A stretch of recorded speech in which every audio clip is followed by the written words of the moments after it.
Anchor is the easiest way to make a podcast. It gives you everything you need in one place for free, which you can use right from your phone or computer. Creation tools allow you to record and edit your podcast so it sounds great. They'll even distribute your podcast for you so it can be heard everywhere: Spotify, Apple Podcasts, Google Podcasts, and many more. You can easily make money from your podcast with no minimum listenership.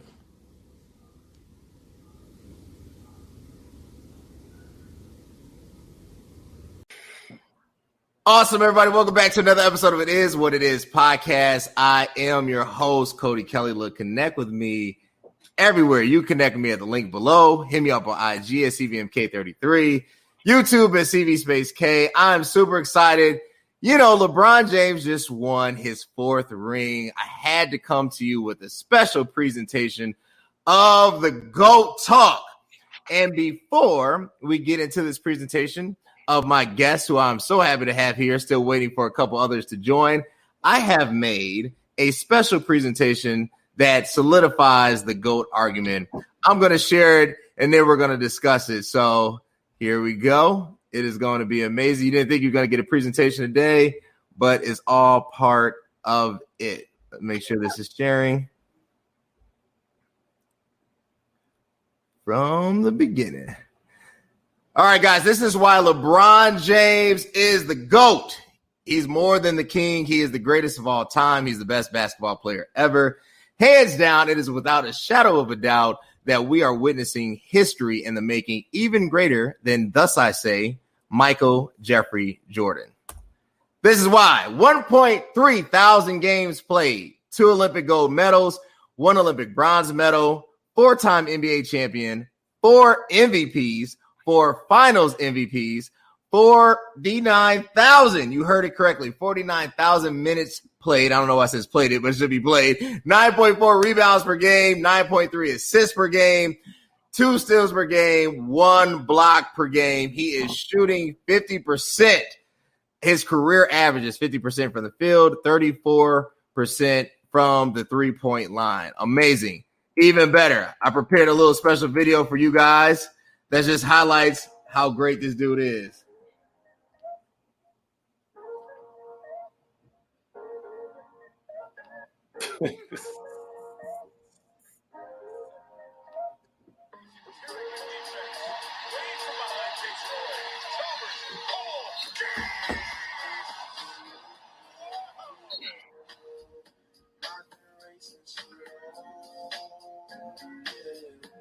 That's my favorite LeBron dunk of all time right there. Yeah. Look at that athleticism. Look at the clutchness. Look at it. Look how easy it is on John Wall. Look at the tenacity. Oh, look at the vertical. Look at the defense. You can't score on them. Look at the crossover to handle the assist. Can Michael do that? No. All right, that's enough of that. Look, I'm so excited. I had to show you this video, guys. I hope you guys enjoyed. So I have with me amazing guests. One a hater, one not a hater. But I'm going to allow them to introduce themselves, starting with my man, Rising Stephen A. Smith. Tony Gill, introduce yourself. What's up, everybody? It's Tony Gill. It's here representing NBC Sports Chicago. Thanks a lot for having me on, Cody, or having me back. I was on before discussing just, I think we were discussing Black influences in sports and stuff like that with the panel. So I'm glad I got the invite back. So thanks. Oh, anytime. And my other esteemed guest, he is the pastor of Bread of Life, yet he is truly, when it comes to sports, just does not see the true understanding of analytics and value and has certain beliefs, but all are welcome here. So we invited Naaman Williams. Naaman, if you can introduce yourself. I'm a great basketball player who happens to be a pastor, and I'm here to make sure I set the record straight. That's it. That's all. I'm excited. Look. So LeBron has won his 4th ring, right? 4 in 17 years, which is amazing. I don't even know how you put it in words. You know, people think that he was going to decline. He was going to drop off. but obviously he hasn't done that, right? So I want to start with you, Tony. What were your thoughts on LeBron winning his 4th ring? I wasn't shocked, at all. I think you made a good point that because it's so unprecedented that a 35-year-old, player can lead a team in the ways that he has to an NBA championship. But still, it wasn't surprising at all, even though, throughout the years, especially, maybe the last 5 or 6 years, people have been wanting to crown somebody else or look for somebody else to go to as the best player in the world right now. And they all fall short. We tried giving it to Steph. I tried giving it to Steph, and that didn't work. They tried to give it to Kawhi Leonard. That didn't work. I mean, they've tried so many other players during his run as the best player in the world, and they've all fallen short. And yeah, LeBron has had his downfalls and his shortcomings in the playoffs and stuff like that, but he simply cannot be denied. And if people are still, wanting to, not like what he's done, they're really doing themselves a disservice from enjoying something that once he retires, it's gone. That's it. Like, we've been so fortunate to kind of have Jordan and kind of LeBron basically almost the final years of Michael Jordan in Washington. LeBron is about to come on the scene in 2003. We were really fortunate, but if you look at, there's a lot of great players in the NBA right now. There's a lot of great young talent, but there is nothing like that coming after LeBron. And people are going to miss it once it's done. To see that type of dominance, to see that type of talent just kind of ravage and take over the league for as long as he has, people are going to be like, man, I kind of miss LeBron and what he was doing. We all need that point person. Michael Jordan was the point person for many years. Then LeBron was the point guy. Who's going to be that guy? I just don't see it.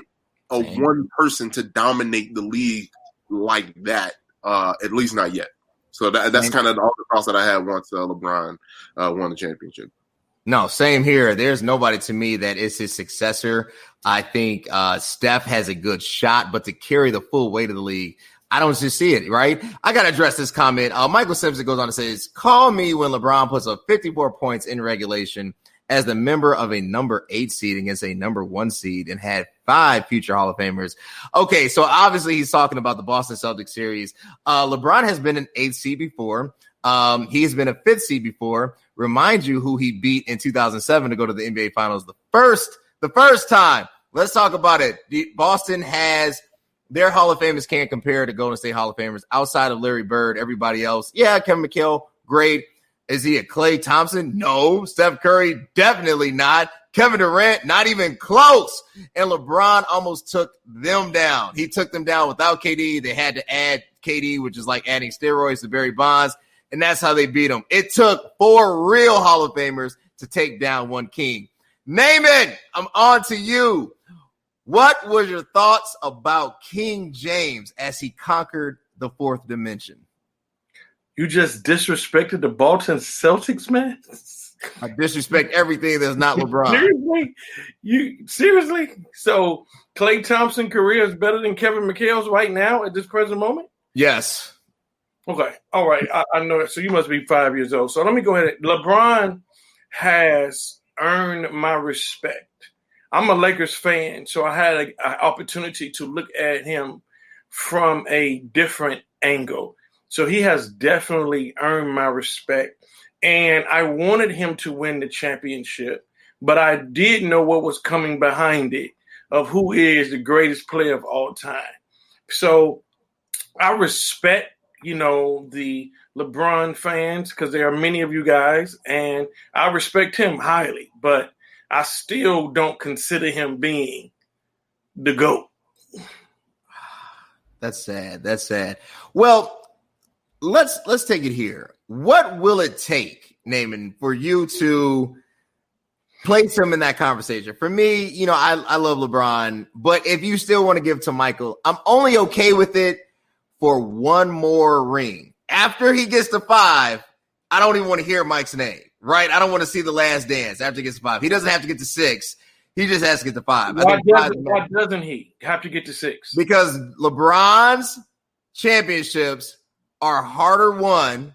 They're more difficult than Michael Jordan's championships. I'll be the first one to say Michael didn't beat anybody but Magic. That's the only Hall of Famer he beat in the finals.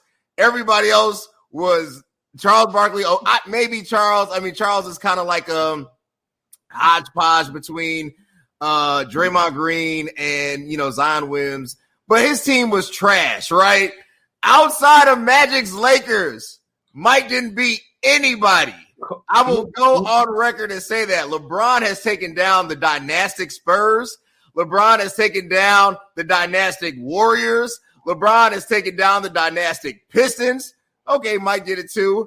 But Mike had help. LeBron beat the Pistons with the guy named Booby. I don't even know where Daniel Gibson is right now. That's how fantastic LeBron James is. Name it. What will it take for you to supplant MJ? Okay, listen here, Max. This is one of the problems that you have. You always want to change the narrative of something. And for the record, the LA Lakers were the worst team that Jordan beat because of injuries. Okay, so go ahead and check your facts on that.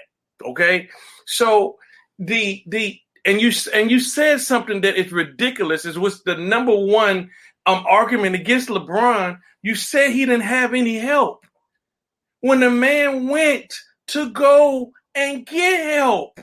How dare you say he didn't have no help? I'm talking about in 2007. I'm not talking about the Miami years. He had help in Miami. We talking about the GOAT conversation, so apparently we talking about careers. Correct? We're talking and a whole range. We're talking about careers. Welcome to the show. Also, I have another Kobe hater. He's in the hoodie. Roger Christopher Walls. Kobe lover. Kobe lover, right? LeBron hater. My bad. I was hoping that you were converted and God had worked on you. But I just got done asking, naming, what will it take, Roger? What will it take to supplant MJ as the official GOAT? At this point, there's nothing you can do. How? Why not? That ship sailed. When? 6-0. As soon as he lost that first chip. Against No, as soon as LeBron lost his first chip, that ship sailed, in my opinion. But that goes for against anybody. So if this conversation was about Kobe, I would say the same thing, just to be fair. I think what Mike did in the amount of time that he did it at is uncomparable. I really do. And that's my opinion. Everything, championship stats, everything. You're talking about just the 13 years of the Bulls? Yeah. Let's break down the 13 years. Tony, I'm going to shift this to you. Let's analyze Mike's 13 years, okay? 80s, he was getting his tail whooped. And until Scott Maurice Pippen from Central Arkansas joined the team, Mike couldn't get out the first round. LeBron got out the first round with nobody averaging over 20. LeBron got out the first round with Z and Larry Hughes and Eric Snow, Donnell Marshall, people who, second, third team sub players on 2K. You know what I'm saying? Like, LeBron got out the first round with a cast that is hard to name it's hard to name them all. Jordan had a bona fide raw piece in Scott Maurice Pippen. Let's shift to the 90s. I give you, MJ and the Bulls dominated.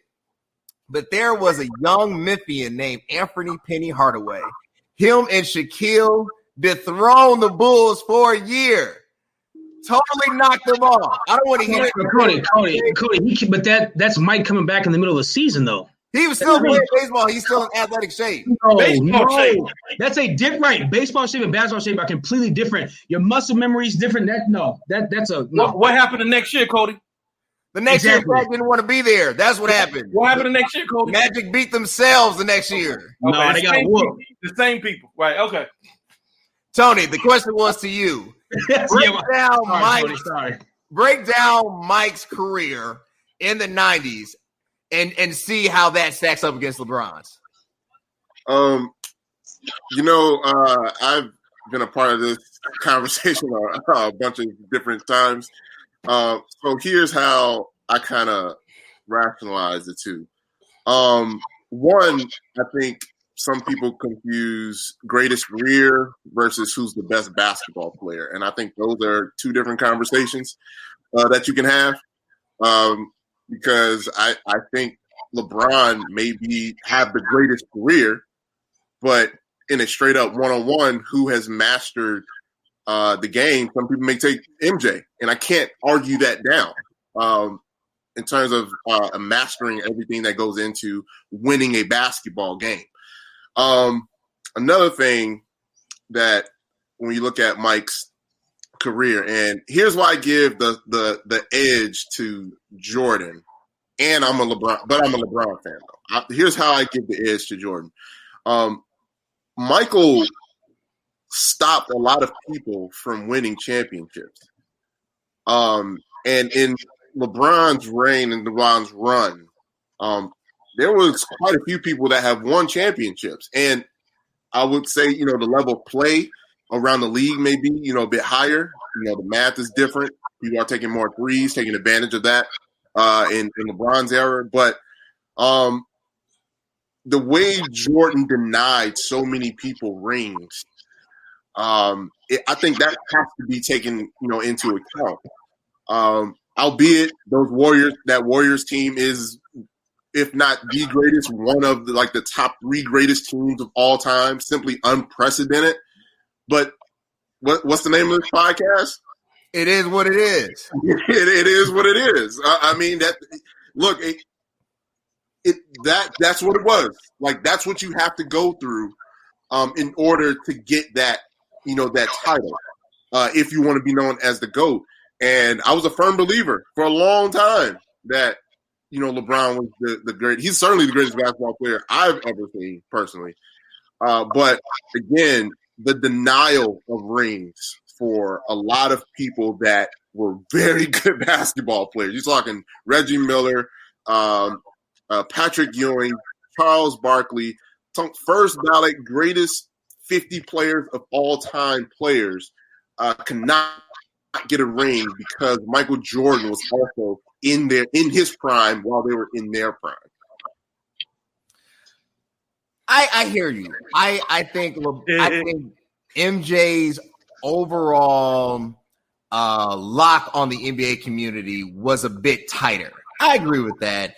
I also don't think that the ones that he kept from winning can really place themselves in the same conversation as a Steph Curry. I'm sorry. I don't see a Steph Curry equivalent in the 90s. I don't see a 45-foot range. I don't see Tony, okay, I get what you're talking about, and I see what point. This is the problem this is the biggest problem when it comes to comparing different NBA eras, because the game is so different.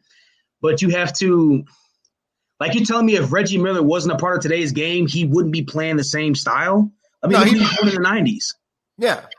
I mean, so that's a tough argument. But here, I actually want to propose a question to you, if you don't mind. Sure.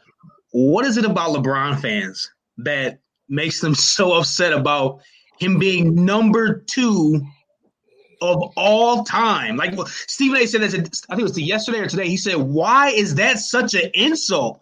Why is number 2 out of all the players ever to come to the NBA? Why is that such an insult? Why is that such a hard pill to swallow? For example, I'm a Kobe fan, right? You know that. I'll take Kobe over anybody. But I know Kobe's not a top. I know he's not a top 3 player out of everybody. Kobe's probably realistically in most people's books is a top 10 player of all time. Right. I'm okay with that though. He's still my guy though. But it's like for LeBron fans, they just won't let it go, and I just don't understand that. So my question is to you: what is it? What is the insult about number 2 of all time? The insult is when you are a king, you shouldn't have to live and be evaluated amongst mere mortals, right? It's not that we're so anti number 2. I love Kobe Bryant. I liked him a lot, Gyra. So I think the challenge for us, right, us LeBroners, is that when you see perfection embodied, you see somebody 6'9", 275 pounds, negative 3% body fat, 50-inch vertical. You see basically what you would create a player with. And, you just wonder, why do people hate on this man so much? I see him coming into the league at 18, surpassing expectations. I see a man who off the court is, basically flawless. I see somebody severely invested in the community. I see. Okay.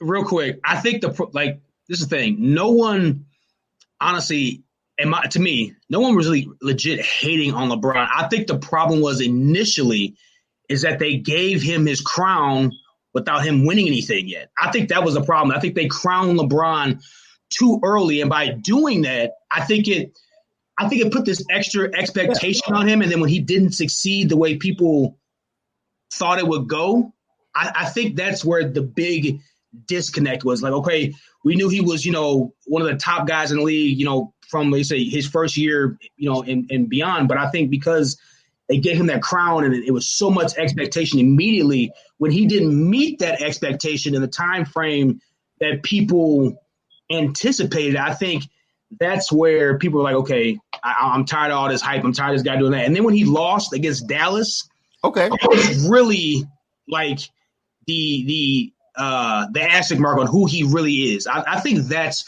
what happened. Look, his loss against Dallas is an asterisk. I do think they gave it to him too quickly. I say from 2011 up, he was the GOAT. Anything before then, I think it was Kobe's era. I don't think Kobe Bryant has been given his official respect as a basketball. Well, he never will.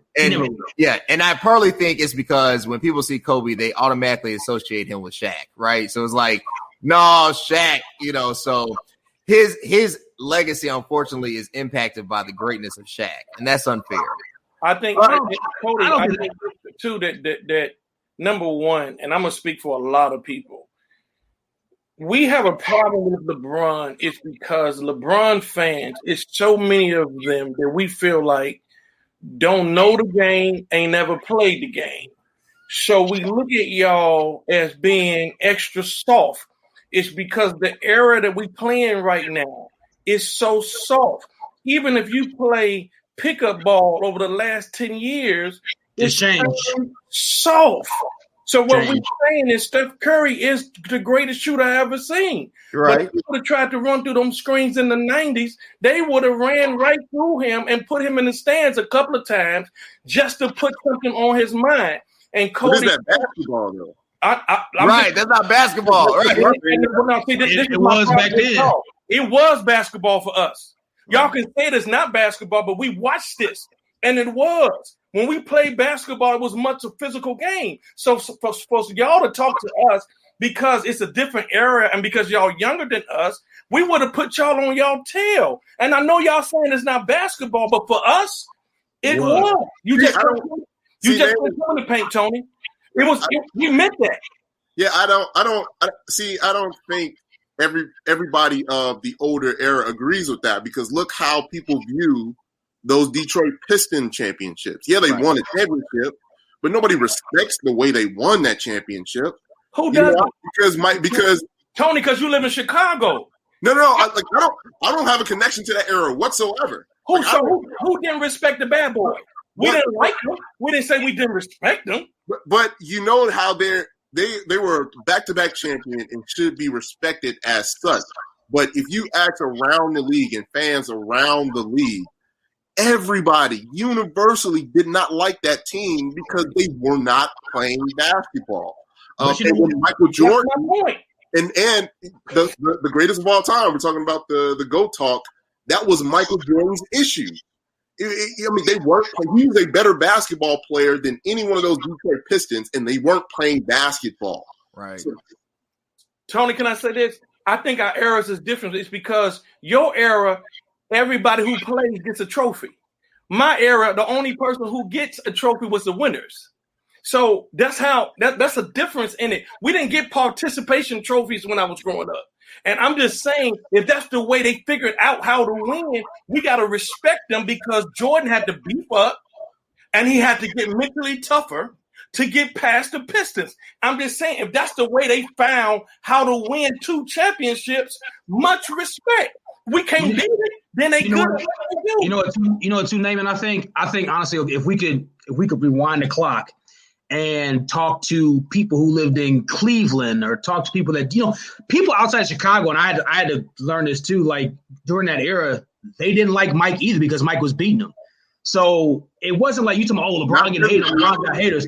Jordan had haters too. Yeah, not physically though. That was strictly skill based. That was strictly because they could not beat him at the game of basketball specifically. That's different. When you're talking about fighting, that is different. Like, you notice the goons are phased out of the league. That was on purpose. That was with intention to phase that style of play out of the league because 1, it wasn't attractive. 2, it's not marketable. And 3, how can you protect your league if you got to worry about if you have to suspend him for fighting, or if he has to go to frequent trips to the hospital for concussions or other things like that, because that's not basketball. Like if we're just talking about the game of basketball, that to me, at least to me, I don't think that was marketable. And David Stern made an intention to phase that out of the game, and that's why nobody really likes those Detroit Pistons teams. But and you're right. Well, but basically, Tony, you proving my point. We're saying that Jordan played in the era where it was a price to pay. So I'm saying that Jordan had to deal with more physically. That's my whole point. As far as it's remarkable, you liked it, and was the ratings high? I'm sure you know all that, and I'm sure that you're right. But I'm talking about what y'all saying what he had to go through, the teams that he had to go through. Let me add in. My guest is here. He decided he asked could he be on just to chime in. I invited the barber known as Sam Patterson. Sam, who is the GOAT? Be honest. You asked who's the GOAT? Who's the GOAT? Michael Jordan, man. There it is. Why? And I'm gonna say, man, we've been having these discussions, and for the last couple of days or whatever, because LeBron just won, and honestly, I feel like it's not even close, as a lot of people say that, or at least think that it is, because of the fact that now LeBron's been there 10 times, but he got 4. MJ's record is unblemished, 6-0. Sam, who did he beat? Who did Mike beat? Who did Mike beat? Are you always okay? You got Stockton and Malone. Stockton and Malone. That's twice. That's 2 people. So that's right. 2 people. That's the first. That's 1. Stockton and Malone. And the second person is number 2 all time in scoring. So we can't act like they scrubs. All right. I'm not gonna allow y'all to act like them dudes are scrubs. I'm not saying it's scrubs. All I'm saying is take a deeper look into the analytics. Tell me that beating Tim Duncan and Kawhi Leonard, Tony Parker, Manu Ginobili is not harder. LeBron lost to him. He lost to him as well. Come on. Once he beat him once as well. So, are you proud of that? I'm very happy. That was a dynastic team right there. I don't think it's not. Look, man, yes, Tim Duncan. Can I bring something up real quick? You keep talking about who he beat. Dude, he lost to Dwight Howard's Magic. Okay. He did lose to Dwight. Jordan lost. I'm almost sure. That's the point, Roger. Okay. For example, remember that year they hyped up the Kobe and LeBron puppets or whatever. He's supposed to meet LeBron there. Yeah, guess who didn't show up? He was young, guys. Oh, now he's young. You say he was young. People have to develop. Anyway, let's get serious. And Roger, I'll start with you. He was young. Let's get serious. Hold on, Sam. Let's get serious for a second. What is next for the NBA as a whole? They just ended a season. It literally from preseason to the championship, it was a full year. They still don't have a start date. I don't think the draft has been officially announced, right? What is next for the NBA? Is it just trying to get back to normal? Are we going back to a bubble situation? What does that look like in 2021, 2022? So Adam Silver is a pretty progressive See, I don't. It's hard to say. I know they would love to get back to the old way. I don't see it happening next season. I think maybe what they may try is starting to have a limited amount of fans maybe there just to bring back, some of that feel to it. But I don't see it going back to full capacity. But what I will comment on for the NBA, I feel like this year, even before we got to the bubble and everything, I feel like the players themselves are – so it looks like the big three is gone for right now, right? We've got dynamic duos. And it looks – the competition was a lot better this year, in my opinion. The games were better, more competitive. Playoff series seem to go one way or another. So I feel like in the fact of how teams are being structured, I feel like we're going back to more competition now. I think the league is a little bit more wide open now. So I think that's a good move, or we're in the right direction as far as that goes. But as far as going back to, fans and the stadiums, I don't see that probably happen, I would say, for another 2, maybe even 3 years. But I think they'll gradually try to bring people back, somewhat like the NFL is doing, having a very limited amount of people in the arena. But as far as the game of basketball, as far as the competition goes, I think we'll have to see what Giannis does, but I think we're past the point of the super team, of that one team that's, just clearly dominant over everyone else. At least I hope we're past that point, because I actually really enjoyed the playoffs. I enjoyed the competition this year. So I hope that stays the way it is. A big shout out to Jimmy Butler for, you want to talk about a guy that has heart. That he were a perfect example of a group of guys who played together and prove you can go all the way, well, just about all the way, without having that really, really big superstar name. So I love that the Heat got there, and I hope more teams are encouraged by what they were able to do this year. Awesome. Naaman, what is next for what I would call superstar development? I think Tony hit on it earlier. LeBron is an old man, athletically speaking. Year 17, he has a lot of miles on that body. If he decided to retire today, what do we have to look forward to?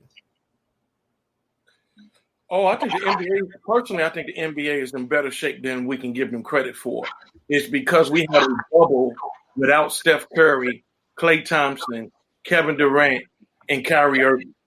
So I think that when you look at next year, if Golden State trade that pick and get a decent player, they're going to be back to the team that everyone – I like Golden State, but most LeBron people hate them. So in that, they'll be back being that team. And then you have Kevin Durant and Kyrie, as weird as they are, they both got chips on their shoulders to prove the league that, that they're the best duo in the NBA. Giannis, of course, is trying to figure out where he's going to end up. And I'm very intrigued. For me, I'm intrigued to see where Giannis is going to end up. I don't think he's going to stay in a small market. And if Giannis end up with a Golden State, a Houston, or something like that, it can flip the tables on everybody, in my personal opinion. So I think that we're good. And LeBron going after the GOAT status is definitely he has to get another one. So in that, I think the NBA is in good hands. Awesome. Tony, does LeBron have to get another one? Can he just retire at 4? My personal, I want to see LeBron play forever, right? But I don't want to watch my superstar get old. I just don't, right? Like, does he have to get 5, 6, 7, right? Can he just get one more at the most and be done with it? Well, I think he at least needs to get 5 just so his own city doesn't disrespect him in LA. Because the Kobe fans are crazy, man. They on a whole nother level. That's a whole different breed of fans right there, man. They love Kobe. And so at least he needs to get 5 just so he can be equal, to Kobe in Kobe's fans' eyes. But yeah, I think, you know what? let me go back to something that was mentioned earlier. I think you asked a question about, or Roger asked a question about, what is it about, LeBron fans? And I think LeBron feels it to a small degree too. Is LeBron was probably crowned a little bit too early, but fans, they were looking for the next Jordan, like everybody was. Every team was trying to find their version of him. He was the gold standard, and LeBron seemed like he was going to be that standard, and I think he's lived up to a lot of that. And I think he feels a little bit of that it didn't seem like the big MJ fans would even open the door for a possibility of a person that could be better than Jordan. And obviously, as time goes on, you would assume somebody can overtake Jordan in the masses' eyes, where everybody's like, I think he got one. But it seemed like maybe LeBron came a little bit too early to allow Jordan fans to rationalize that, maybe he could be that. And to LeBron fans, maybe that's the big issue, the big fight. But I think winning, as long as he keeps – and the crazy thing about it looks like he's not slowing down. Right. This could be a thing for at least 5 years, and especially if he moves his game more to a facilitator, where Anthony Davis becomes kind of like the premier scorer, but LeBron is still the initiator of offense, and he's the leader of that group. We're talking about maybe another three-peat, possibly, if he can stay healthy. And that we can talk about. We can rehash this conversation, if that happens, because then I don't think it's a question that you have to put him in the Jordan range then. But right now, he's not at, and unfortunately for some people, that 6 looms heavy for a lot of fans out there. So if he's not in the range of 5 or 6, I think it's going to be tough to get the masses involved in accept that LeBron may be better or just as good as Jordan. Awesome. Sam, I'm throwing this to you. I'm switching it up because on It Is What It Is, right now we're kind of freestyling. So, it's a bonus episode. My man, Dak Prescott, had an unfortunate injury. First of all, prayers go to Dak. I wish him a speedy recovery. I did not, want to see him go down. But, Dallas has been exposed, right? And I don't know, nor do I think Andy Dalton is the solution. What do the Cowboys do? There are quarterbacks out there like Colin Kaepernick. They did not sign that 5-year deal. He has a franchise tag. So they have the cap. What should Dallas do? Honest answer, I think they stayed pat. I think they paid Andy Dalton. I think he's, don't quote me on this, but I think he's the highest paid backup QB in the league.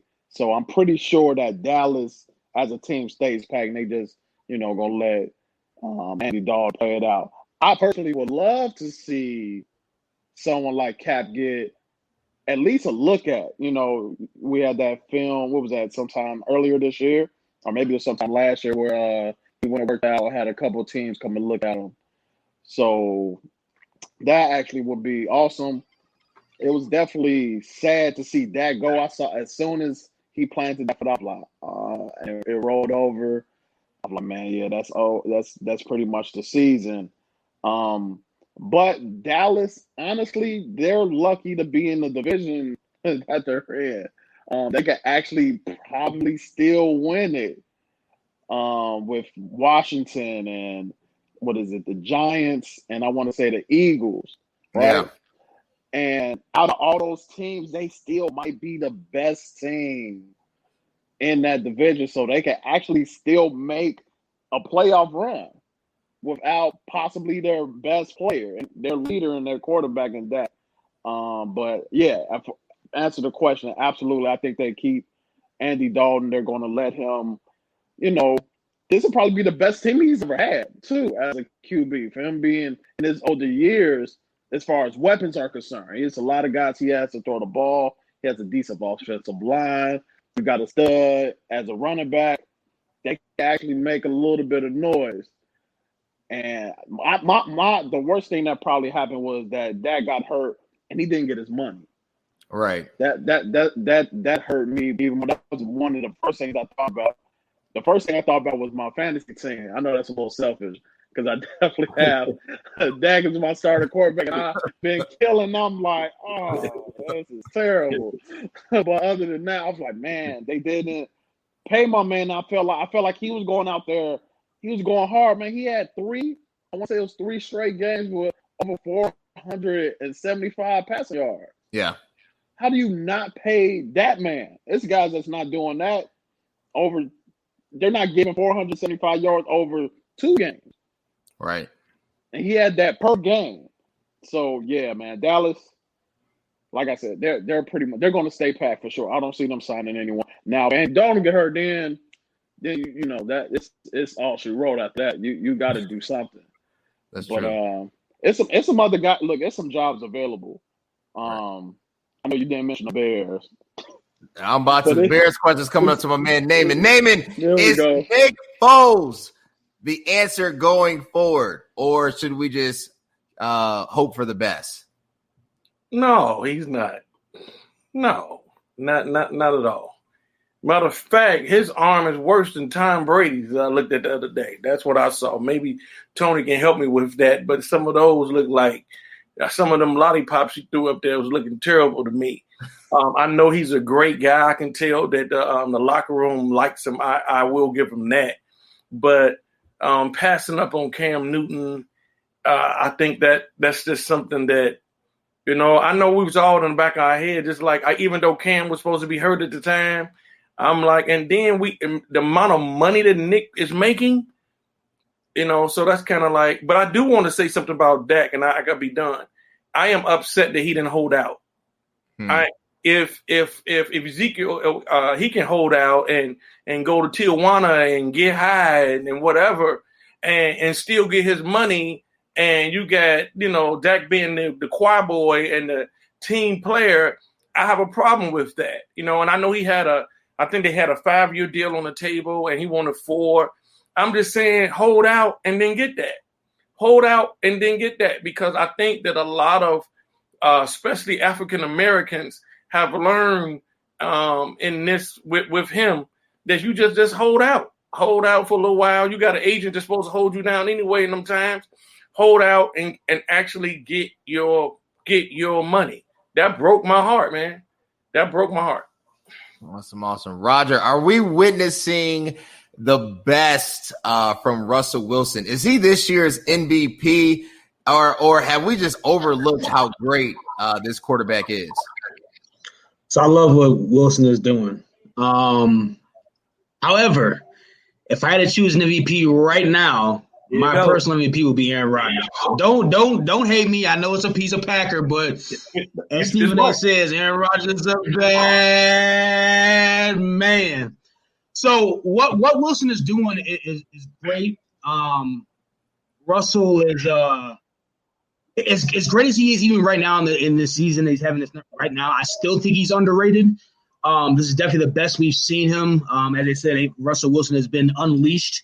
What he can do inside the pocket, outside the pocket. I mean, his accuracy, his intelligence, just knowing, you know, where to look. Russell, I love what Russell Wilson is doing. Honestly, like, I'm not a big Seahawks fan, but because of him, I'm rooting for the Seahawks. I would love to see Russell Wilson get an MVP. He's never had an MVP consideration, which is kind of crazy, but now what Wilson is doing is unbelievable. I mean, looking at his size, like everything, he reminds me of a mobile Drew Brees. I mean, that's what he is. He's a small guy. He's smart, great accuracy, big arm. But like I said, if I had to pick an MVP right now, I would go with Aaron. Bad man, Aaron Rodgers. I like Aaron. I'm not a Packers guy, but I do like Aaron Rodgers. I've seen this man, beat the Bears in one leg. Oh, of course not. Of course not. That was the most present thing. Anyway, Tony, question to you. Sox had a disappointing postseason in the playoffs. They were supposed to go further, in my opinion. It seems like Chicago baseball has taken a shift back about 10 years. I think they have a young team, but then they have a developing team. but it's like we just can't make that next level, right? Why not? Why can't we get a big hitter like an Aaron Judge, or why can't we get the Andrew McCutcheons of the world and these just superstar talents? What is wrong with our baseball in Chicago? Nothing. And I think Rick Hahn agrees with you that it's time that the White Sox take a step forward. But wide scope, you mentioned Chicago baseball in general. Cubs won a World Series only, a couple years ago. I think they were riding high a little bit, but management mismanaged. Theo Epstein and Jed Hoyer, their predictions for certain players didn't go as planned. And the players that they chose to trade or to let go end up working out in other places, but the players that they decided to keep didn't really produce as much. I'm talking about, Albert Almora. They had to relegate him to the minors after a while. Chris Bryant, and I love Chris Bryant. He's a great player, but he's been hurt. He's been hurt since they won the championship. They've been having pitching issues. So it seems like everything that could have gone wrong after they won the championship did go wrong after they won the championship. Kyle Schwarber hasn't turned into what they thought was going to be Babe Ruth. That's why they didn't trade him to the Yankees. They gave up Gleyber Torres for Aroldis Chapman. And now the Yankees have Aroldis Chapman, and Gleyber Torres is a beast. So they got to answer a lot up there. They answer for a lot up there on the north side. And on the south side, there should be a lot of optimism if you're a Sox fan. You said why can't they have, these big hitters and Aaron Judge? They do. They got Yohan Moncada. They got probably who I think should win the AL MVP, Jose Abreu. They got Tim Anderson. They got some stars on the south side, and they recently fired their manager, Ricky Renteria, and got rid of their pitching coach, Don Cooper. All that was because Rick Hahn feels like this team is championship ready right now. And he's got all those guys. Eloy Mendez, all those guys are locked up for the next 5 to 6 years of their primes. So he has a window now to win, and he can't just wait around for Ricky Renteria to get it right because he's never been there before. When it comes to taking advantage of a window, now's the time to win. So the trajectories for both teams are kind of doing this, where the Cubs are, on their way down a bit, and they're about to start their rebuild. But the White Sox, they're about to shoot up, depending on how they prep this team going forward for the next few years. So if you're not on the White Sox bandwagon, I think you should join right about now because, one, they got some fun and entertaining players that I think people in the world of baseball will really enjoy. And they're about to do a lot of winning. And I think it's going to be fun next season. Awesome. All right. Last question, 1 minute. Curveball question. You guys didn't see this coming. But since we're talking about the GOAT talk, let's take it to boxing. In my opinion, and I'll just say here, Floyd Mayweather is the GOAT when it comes to boxing. I used to think it was Ali. I love Ali. But after really watching Floyd and listening to him, when it comes to in the ring, I'm not talking about out the ring, cultural effect. I'm talking about in the ring. Floyd gets it done. 50-0. The man is flawless. Tony, who's the GOAT in boxing? I don't have a lot of history on boxing, but I know a lot of names. I enjoy boxing. I like watching it. But for me, I think pound for pound, man, Floyd, man, that dude, technically wise, he doesn't. Now he does benefit from an era where the athletes are not participating in boxing, they're playing the people in his, weight class. They're out there being cornerbacks or safeties or point guards in the NBA right now. That's what the popular sports are. Where in Ali's time, or for a long stretch, a lot of our better athletes, our LeBron James type athletes, were going to boxing.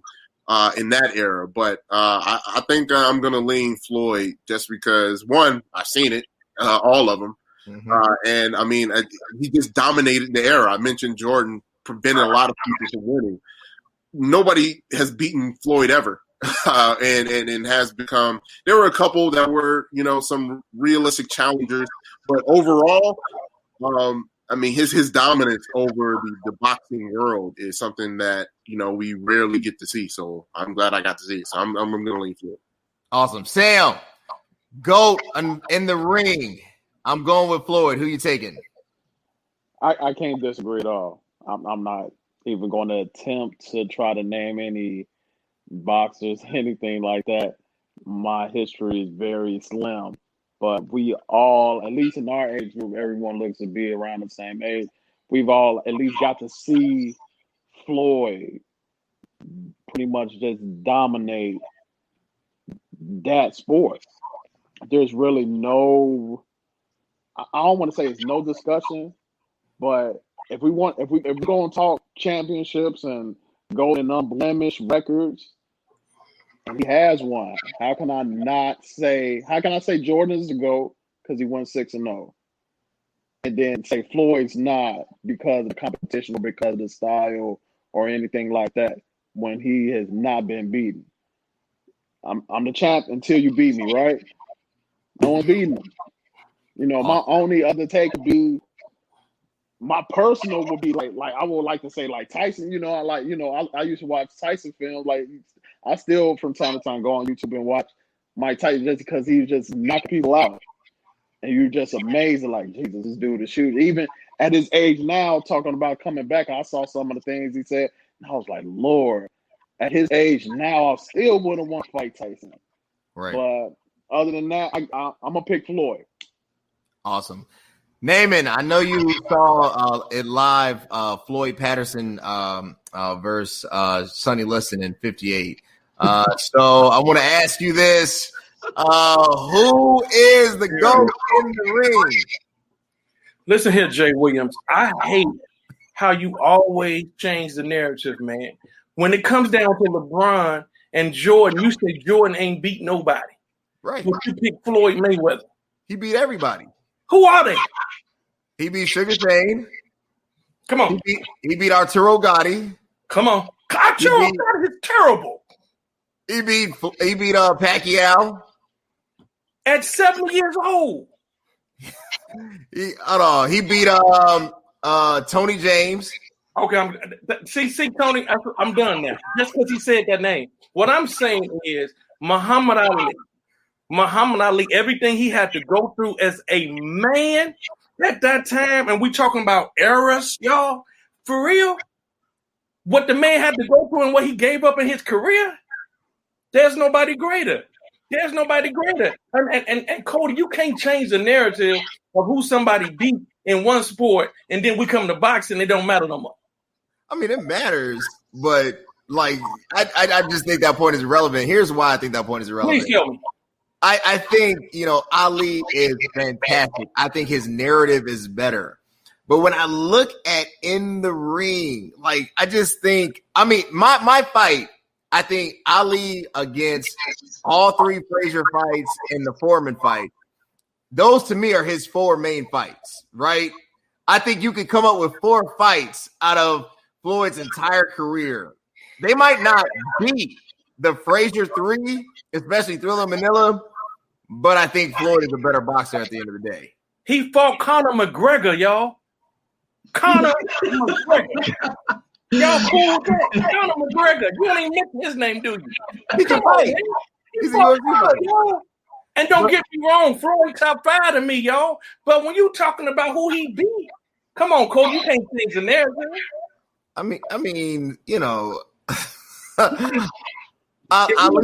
Ali didn't fight Foreman that second time. There's a reason for that. I'll just say that. Okay.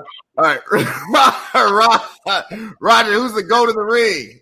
So I can't give you a GOAT, but I'm going to tell you who the most underrated, most disrespected fighter is of all time, in my opinion. And it's a man you just named, George Foreman. Yeah. I can't give you. I would have to really do it, and I really think about as far as who I would pick as a GOAT. but I think one of the most underrated boxers of all time is George Foreman. I think he's 76-5, something like that, something crazy like that. And if it wasn't for Muhammad Ali's brilliance in the ring, he would have beat Ali. So to me, the most underrated, I always, when it comes to boxing, I always bring up Foreman because I feel like he never gets the respect that he should. I mean, the way he knocked around Freight, like, come on, man. I think George Foreman is one of the best boxers of all time. But as far as a GOAT, I really have to do some digging on that one and really do some analyzing. Because as Naaman said, some of the fights that Floyd has had, I'd say questionable, but as far as biggest fights and what he's gone through and the whole narrative around it, I would have to look into it. So that's a tough one. Of course, like Sam said, everybody loves Tyson. I still love Tyson. I get hyped watching Tyson practice now. By the way, I heard the Roy Jones Jr. fight was pushed back because he's not ready. So I don't think that's going to happen, honestly.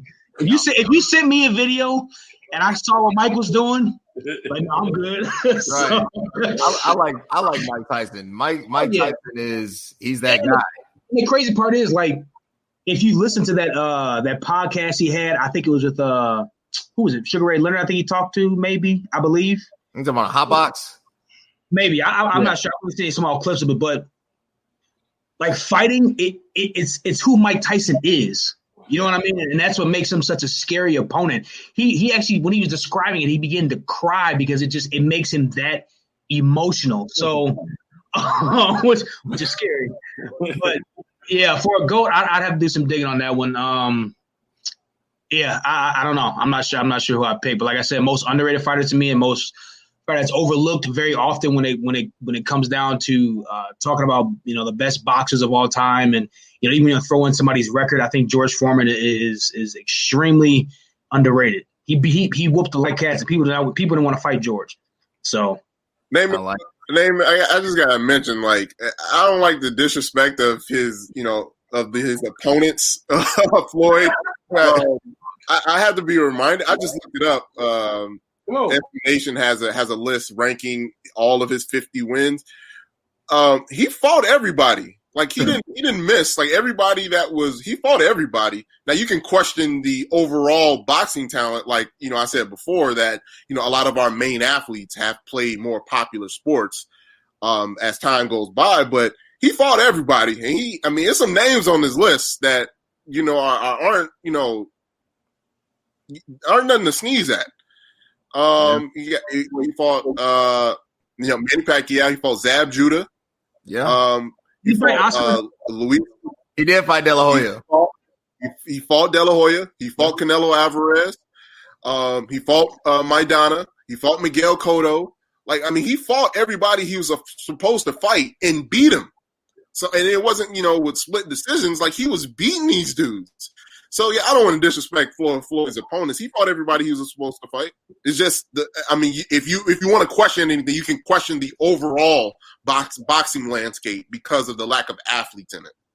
And that's definitely what I'm doing. And I'm a Floyd fan. But my problem is with our host is when he's always changing the narrative of competition, and I will not allow him to get away with that. I'm not going.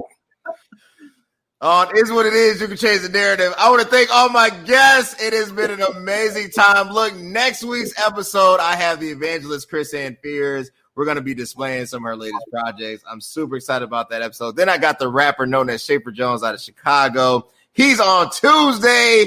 It's going down. I got some great episodes in the pipeline, some stuff that I really think will tickle your fancy. So I'm looking forward to this. Hey, Naaman, where can they connect with you? What are you doing? Oh, man, you know me. You can look at me at my Facebook page at Naaman Williams, or you can look me up at NaamanWilliams.com and Brother Life. That's where I'm at. Awesome. Naaman said he's going to invite me over there to preach one of these days. Raj, where can they connect with you? Don't connect with me if you don't like cars, because that's all I talk about and all I share on my Facebook page. That's true. Or Instagram. My Instagram is RogerThat0121.